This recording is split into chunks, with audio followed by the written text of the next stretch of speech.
Imagine this. The story of Starkiller doesn't end with redemption, it ends with war. When Star Wars: The Force Unleashed II was released in 2010, it left players with one of the most shocking cliffhangers in Star Wars gaming history. Starkiller, the clone, or perhaps the original himself, had just captured Darth Vader. The rebellion was beginning to form, and the galaxy stood on the edge of open conflict. Fans were ready for the next chapter, the showdown between master and apprentice, the unraveling of identity, loyalty, and power. But The Force Unleashed 3 never came. What follows is the story of what could have been, the planned storyline that would have changed everything we thought we knew about the Force, the Empire, and Starkiller's fate. At the end of The Force Unleashed II, Starkiller has defeated Vader and taken him prisoner aboard the Rebel ship. Juno Eclipse is alive, and the rebellion, though still small, has finally captured the galaxy's most feared man. But nothing in Star Wars is ever that simple. Force Unleashed 3 was planned to open immediately after this moment, with the rebellion realizing the danger of what they've done. Vader's capture creates a ripple across the galaxy. Imperial forces begin mobilizing, the Emperor senses disturbance, and every faction wants a piece of the chaos. Inside the Rebel fleet, Starkiller is torn apart. He wants answers about his identity, about his connection to Juno, about whether he's truly a man or just another clone. And Vader, as always, knows exactly how to exploit that. In early concept pitches from LucasArts developers, the story would have taken a much darker tone. Instead of simply being a hunted hero, Starkiller would face a brutal moral test. Vader, imprisoned yet calm, begins to plant seeds of doubt. He tells Starkiller that he was never truly free, that everything he's done has been manipulated by the Emperor from the start. The rebellion, allowed to exist so Palpatine could draw out traitors. Juno, a memory implanted to control him. His emotions, manufactured weakness. Vader offers him a chilling deal. Join forces once more, not as master and apprentice, but as equals to overthrow the Emperor himself. It's the same temptation Vader once offered Luke years later in The Empire Strikes Back, but here, it's even more dangerous because Starkiller has reason to believe him. He's seen cloning technology, he's lived through death and resurrection. If the Emperor can clone him, who's to say reality itself hasn't been twisted by the dark side? This is where Force Unleashed 3 would have shifted tone, from rebellion versus Empire, to a psychological and moral war between the two most powerful Force users. The rebellion begins to fracture over what to do with Vader. Some want to execute him. Others, like Mon Mothma, fear that doing so would only make him a martyr. In the confusion, Vader escapes. But here's the twist: he doesn't escape alone. Starkiller lets him go. Not because he trusts Vader, but because he needs him. He needs the truth about who he really is. Together, they embark on a brutal journey across the galaxy, not as allies, but as enemies forced to cooperate. Their goal: reach Coruscant and confront the Emperor. Along the way, they'd visit worlds ravaged by war, both familiar and new. Kamino, where more clones of Starkiller are being produced. Mustafar, where Vader reveals the secrets of his transformation. Korriban, the ancient Sith world, where the ghosts of the past whisper in Starkiller's mind.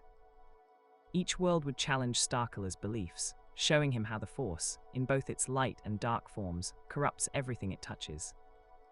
In The Force Unleashed II, cloning was a huge part of the story, but it was never truly resolved. Force Unleashed 3 was meant to expand on that idea, exploring the psychological horror of not knowing if you're real. Imagine Starkiller entering an Imperial cloning facility, hundreds of clones of himself, floating in tanks, each one slightly different. Some are deformed, others violently insane, whispering fragments of his own memories back at him. He realizes the horrifying truth: the Emperor's been recreating him endlessly, searching for the perfect weapon. Vader reveals that this version, you, the player, is just one of many who tried to defy him. Each one rebelled, fell in love, and died, over and over. But this time, this one was stronger. This revelation would have been a major turning point in the story. Starkiller's quest for identity becomes a battle for his soul. If he's just a clone, what's the point of freedom? If he's destined to be a weapon, can he ever truly be human? Eventually, Starkiller and Vader reach Coruscant, but it's not a rescue, it's a trap. The Emperor has been manipulating them both from the beginning. He wanted them to find him. He reveals that he's been perfecting a new kind of clone, one that doesn't just replicate bodies, but souls. Through dark science and Sith alchemy, Palpatine has created a machine capable of transferring consciousness, binding Force energy to matter. And he intends to use Starkiller as the template for his next vessel. The final act would have been an all-out war through the Imperial Palace, Starkiller fighting armies of clone troopers, dark side versions of himself, and even Vader's memories brought to life. But the ultimate battle isn't just against Palpatine, it's against his own fate. Developers at LucasArts had discussed two possible endings for The Force Unleashed 3, both deeply emotional, both fitting the tragic tone of Starkiller's story. Ending A: Redemption. Starkiller resists the Emperor's temptation and defeats both Vader and Palpatine in an epic duel. But the cost is unbearable, his power becomes unstable, his body begins to disintegrate, and in his final moments, he sacrifices himself to save the rebellion. His death would finally inspire the full unification of the Rebel Alliance, setting the stage for the opening of A New Hope. In this ending, Starkiller becomes the forgotten spark of rebellion. Ending B: Corruption. In the darker ending, Starkiller gives in. He joins Vader, and together they destroy Palpatine, claiming the throne for themselves. But the victory is hollow. The galaxy falls into even greater darkness under two Sith Lords. Vader smiles and says the line that fans would never forget. "Together, my apprentice, we will rule the galaxy." The camera pans out to reveal a new empire rising, not of clones or rebellion, but of pure, unified power. The Force Unleashed 3 was never made. After Disney acquired Lucasfilm in 2012, the expanded universe was wiped clean.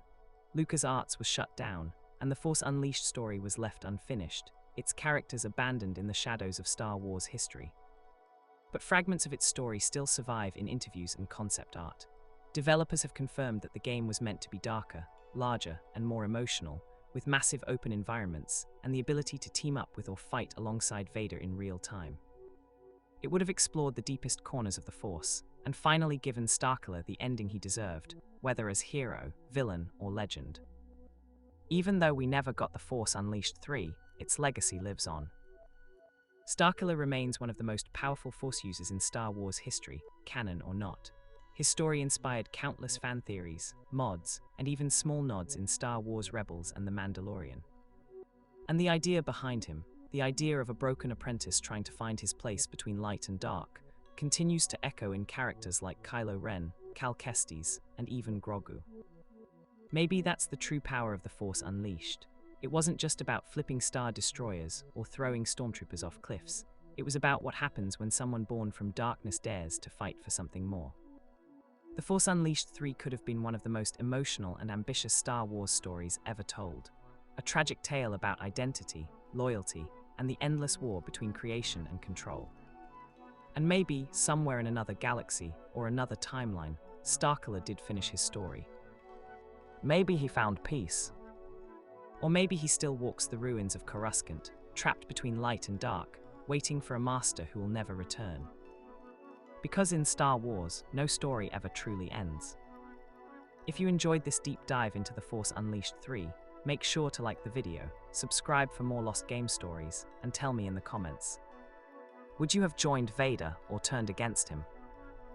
Because in the galaxy far, far away, sometimes, the hardest battles are the ones we never got to play.